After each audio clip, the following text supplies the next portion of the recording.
Hi, Julie Reynolds.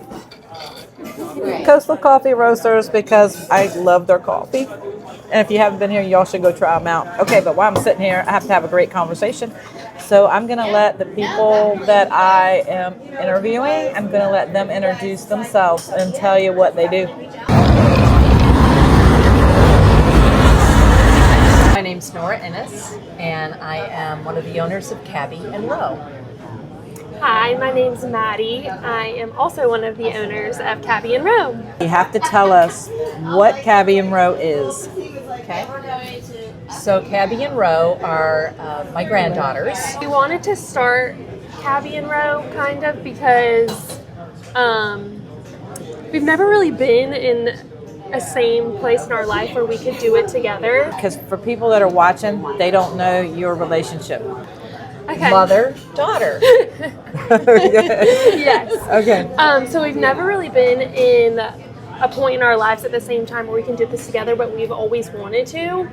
And so now, ever since I had Rowan, who is Rowe, we were able to now do this together because I'm now a stay-at-home mom, so it's easy for me to do that. Okay, where did it all begin? Like, was fashion always a thing for your family, or where did it begin? So it's always been my love. I went to school for it. Maddie also went to school for it. I've been in it 35 plus years. So it wasn't even a question. I was the youngest of four. You know, my sister, my brothers, they went to like 4, sometimes 5 years of college. And by the time it came around to me, I said, I'm going to save you a lot of money. I want to go just get an associate's degree. I went to a fashion merchandising school and modeling school. So, and did it and wanted to work. And I just jumped right in after I got my degree. And have traveled through it since and brought us here. What kind of fashion is over there in your boutique? You want to take that one? Sure. So we wanted to do it so a mother and a daughter could come in and both be able to buy something, because we figured out that going some places, like I was only able to shop there and she couldn't find anything. So we really want people to be able to come in of all ages and all sizes and be able to get something that they love. I love that, because I always have a hard time. And then sometimes, you know, I like going into the younger section at places and there's nothing for me. You know, it's like I want that. So that's important. That's a really important thing. What is the best part about working together? Oh God, I might get emotional. Oh gosh. We like emotional. You do. My family will be watching this and going, here she goes. You know, working with your daughter is incredible. I mean, there's some days when I'm watching a reel when, like, we're moving stuff around, like I'll move it and then I see Maddie in the reel coming and she moves it back the other way and I'm like, I want that. And she's like, I want that there. You know, so a lot of that, which is fun. But it's just working with your daughter it's so rewarding. So I have technically worked with my mom my whole life, kind of, because we used to work. She was a buyer for another boutique, and I worked there since I was about really like 14. In downtown Charleston is where I started, so I learned everything from her. But like she said, I also went to school for fashion merchandising at University of South Carolina. So I've been doing retail my whole life, and working with her, like, she has taught me everything about retail. That must be really special, though. And then, like, not just so much in the business side, but also in the personal side. Like when you're having a bad day or it's a stressful day, and then being able to come in and the other one already knows what you're going through, that's got to play a part in all this, too. Yes. It does. And the hard part is that Chelsea is also in retail, but 7 hours away.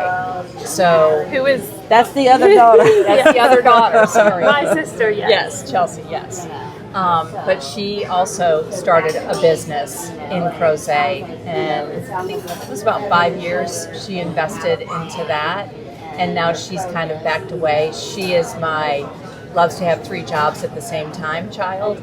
So we're trying to kind of collaborate with her. She'll be sending us content with herself and her daughter Cabbie. So we just we wish she lived closer, but she doesn't. But we're social media, you can really connect anyway. So And that's kind of special to be able to have the young children where they could possibly or potentially, if they wanted to grow up in their own namesake. That's pretty amazing too. right, and that was part of the legacy is big for me. The company that I worked for 27 years, that was family owned. And they sold the business as they decided to retire and enjoy grandchildren. And I just felt like I wanted to keep it going for them. It's so important to see how hard they work at the business. Legacy is everything. And it's like when I said earlier, it's kind of becoming a lost entity, and I'm trying to hang on to it. Okay, let's talk about your mission statement though too that I read. You want to tell us about that? Do you want to take that one? So, for me, I kind of had to pivot because the owners that had it for about 12 years, they decided it's a lot having multiple stores. I mean, it can be great some days, and some days it's terrible, and they just decided it was time for them. So when they closed it, I'm thinking, I gotta pivot. Like, I'm not gonna retire. That was never, in my realm of thinking.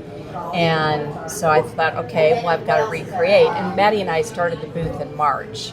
So I'm like ground up, starting all over again and trying to build this. And it's being with Angie at Splurge. It's given us kind of, okay, we can take a breath, take a beat here.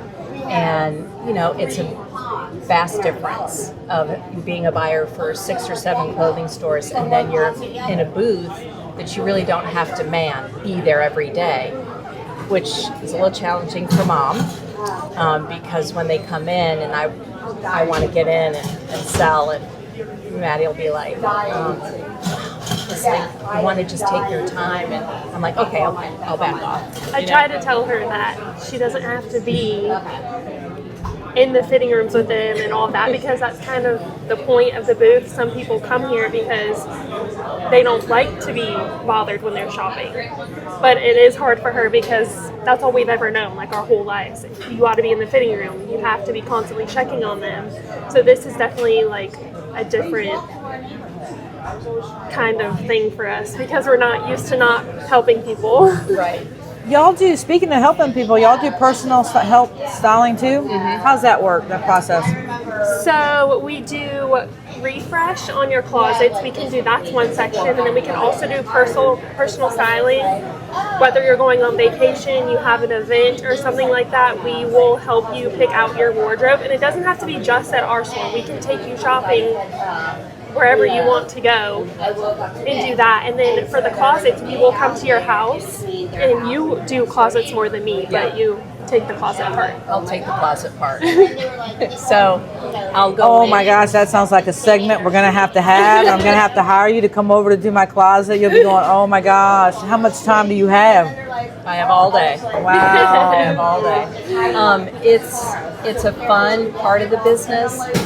So far, people really haven't picked up on that yet, and I think maybe this interview might help. Do you have your contact information in the booth? Or I say booth, but it's not really a booth. It's a nice little section of the store. I've been over there. So, but you have all that information over there for people? Okay. We do. So I'll come in. I'll tell people to take out all their personal things first that they're attached to, because I kind of come in and attack a little bit, but in a nice way. And then we just start, I make them try everything on. If you haven't worn it, the old rule is if you haven't worn it in a year, get rid of it. So then we do that, and some things we reinvent. I can pull things out and then direct them. What I would do is to the company that I used to work for, or send them to the booth. And then I pack everything up and I take it away. And I'll either take it to consignment or I'll donate it. Let's stop here for a second. What's some biggest, let's talk about styling and fashion, and like what's some biggest maybe mistakes people make when they're looking for their clothes? I think the biggest mistake would be maybe finding things that don't fit you right. Because a lot of people don't know. I mean, they were not taught that. We were taught that. I was taught that in school, like in all my styling classes and all my fashion classes, is that, and certain things that go together. Like a lot of people don't know that, what goes together, but I look at it every day. I'm like constantly researching like trends and stuff like that. So. Or I think stepping out of your comfort zone too, because like I've had some friends that'll push me and they'll go try this on. I'm like, I don't like that. Trust me, try it on, and it's turned out to be a fabulous thing. That's another big thing that we say is someone's like, oh, that's not going to look good on me when they see it on the hanger. But we always encourage to try it on because you never know what it's going to look like. And most of the time you end up loving it once you put it on. Yeah, I think the hardest thing too for more seasoned ladies, it's like they want to be trendy, but it's like, can I wear a distressed jean? And it's like, yes, you can, if you style it correctly. You wear it with a poplin blouse, and you put a necklace with it, like a cute mule. It's just us being able to show them that it can be done, and I think that's the thing, like where we love being at the booth. We would also like to do a second location, which would just be another Cabbie Rowe. But is that Splurge is your only one? That's our only one right now. But the dream would be to open up another small store so we can have that engagement with people. I think that's what I miss the most. I've got a million stories of women, going through a tough time, whether they have breast cancer or, they've gone through a divorce or they're getting married, and it's a second, it's multiple things, There's been some joyous, and then there's been some, kind of heartbreaking stories, and that's when this younger generation, it's, when they're just a little bit robotic about things, you're missing an opportunity because you don't know what that person is going through when they walk in the door. And I would tell the girls, it's a gift. Anyone who walks in the door is a gift. So. Okay, and that brings me to the what you said on your Facebook, your Instagram page. It's probably on all your socials, whatever your socials are. But for me, I saw it on Instagram, where you say that there's an outfit for every occasion, and you want to be a part of that. Them having that favorite jeans and all that. I think that's just a beautiful message that y'all have. Yeah, I think really the thing I miss the most is connecting with people and getting to hear about where they're going, what they need an outfit for. Like she was saying, it's good to get to know people and what they're going through, where they're going, what can you help them with, because that makes them come back too when you build a personal relationship with them. And that's one of the things that we don't get to do at Splurge all the time, so that's why we do want a second location, because sometimes we do miss that. We will always stay at Splurge as long as Angie will have us, because that has been like, it's like home when you walk in there. It's so peaceful, and so we will always remain there. All right, so with that, why don't we take a walk over there and take a look? But before we do that, because I think people really need to see your space, it's really incredible over there. For those that haven't been there, is there anything that you would like to add? I always ask my guests this: is if there's anything you would like to add that I didn't ask you, or like, do you have sales coming up maybe you didn't think about, or how often do you rotate your clothes? Is there just something you want to tell your future customers or your customers already? So we try to get new things in a few times a week. So like to have new stuff every time you come in. Sometimes that doesn't always work out because we all know how shipping is right now. But we do put new stuff in once or twice a week. Yeah, I think that for our customers that come in, we listen. You know, sometimes they'll tell Angie, like, tell them to get, you know, dresses with sleeves, or, you know, and Angie will relay that to us. We're always open for suggestions. I always tell people that I'm not the buyer, she's not the buyer, the customers are the buyer. From me and them, we're leaving temporarily, but then we're going to go take a walk next door and we're going to go show you their shop. Here we go. Here we go. Oh, I'm excited about this. I can't wait to see all their goodness. All right, here we are in their booth, and they're going to tell you all about everything. Hi, guys. So now here we are in the booth. Ta-da! Cabbie Rowe. Okay. I saw you with this dress on, and I loved how you showed that people that were afraid to wear the strapless, that you could put the, what do you call that you had on? It's like a popover. Okay, yeah, it's a linen that popover. You did that on yours, but I love those styling tips that you're giving. Yeah, I'm going to try to create some more, you know, kind of what I'm calling them is workarounds, because it's kind of like this ensemble here. Yes. Right. Like you could still wear your regular bra and then put this over it. Can you show us like what? Yeah, absolutely. Okay.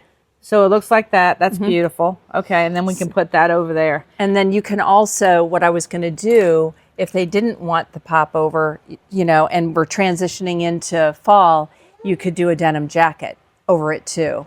Very nice. And you can also like tie this, because it has quite a bit of fabric. You can also knot that and kind of take in some of that fabric. That must be fun when y'all dress up together. Like when y'all go into a event, you're like, no, that's not how you put this. Do this. That must be a lot of fun. It's really fun. Okay, we have to. Okay, hold on. You hold this and just look this way.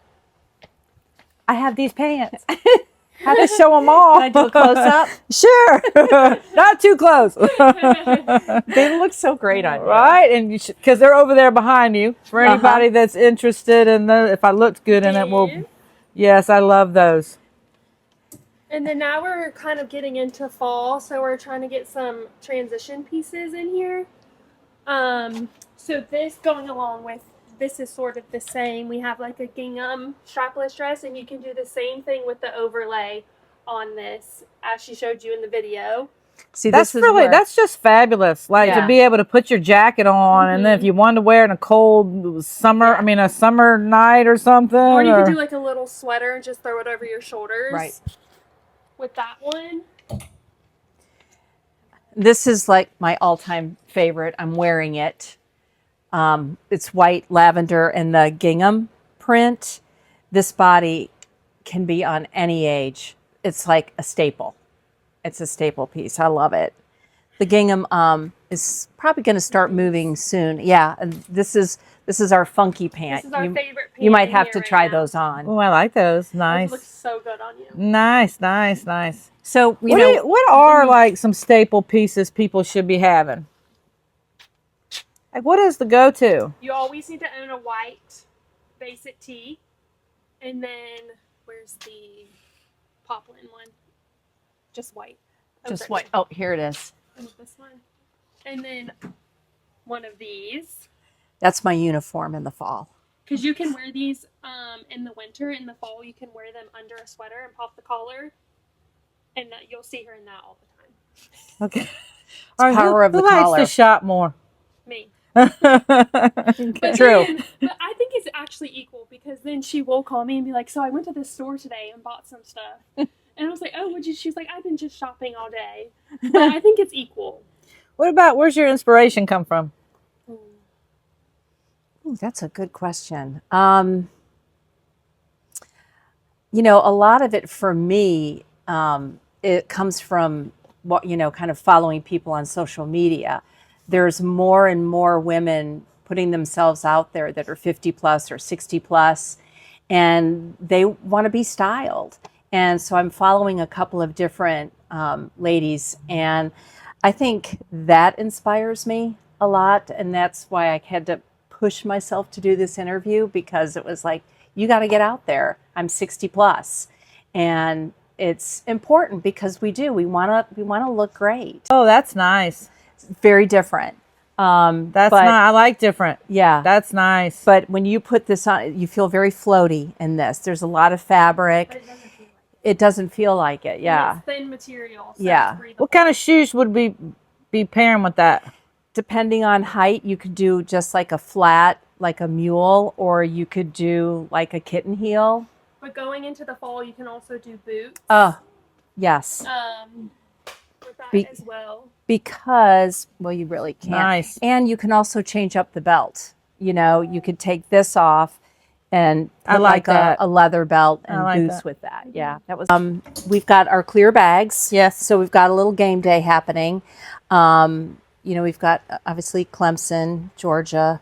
We'll just say this is Carolina black. We haven't found a Yeah, garnet because you yet. could probably take these in the concerts. Yes, you and can for put the it in stadium. concerts. And that's Yeah. really, you know, we kind of touched on both. It's a little hard for us to do a lot of game days, so maybe we'll put in like a garnet top or Or something. let us know what team's Oh. colors you want to see. Yeah, perfect. And these, should we do the Mahjong stickers? Yes. Give a shout out. Yes. So, for those of you that like mahjong, and I know everyone does, these are stickers that you can put on the front of your mahjong card. Like when you fold it up, it will go on the front plastic part. And these stickers are made by my stepmom, who she lives in Mount Pleasant, and she also has a website where you can order these, but we sell them in here because we're in Summerville and she's in Mount Pleasant. But yes, So we're giving her a little space. That's nice. Little shout we like out. supporting businesses. Absolutely. That's good. Well, okay, we'll just do this. All right. So as far as jewelry, we're starting to dabble. The resin beads are huge right now, different shapes, different color combinations. Fish are big. So I actually made that. But I picked that's out beautiful. the fish, and we've got these collars. So we're just venturing out to find something other than fish to put on those, but we haven't quite hit that yet. Oh, and you do have your mission statement. Well, kind of like that and right here. Yes. You want to read it? Sure. Welcome to Cabbie Rowe, more than a boutique. It's a dream brought to life by Nora and her daughters, Maddie and Chelsea. A family legacy built on generations of love, with a name inspired by the family's youngest generation and a story that continues to be written. A note from the owners. we hope Cabbie Rowe becomes a part of your story. For the dress you'll reach for time and time again. For the sweater you'll pack for every trip. For the outfit you'll remember long after the moment. Here, every woman deserves to feel confident, comfortable, and beautifully herself. Thank you for supporting our dream and choosing to shop local.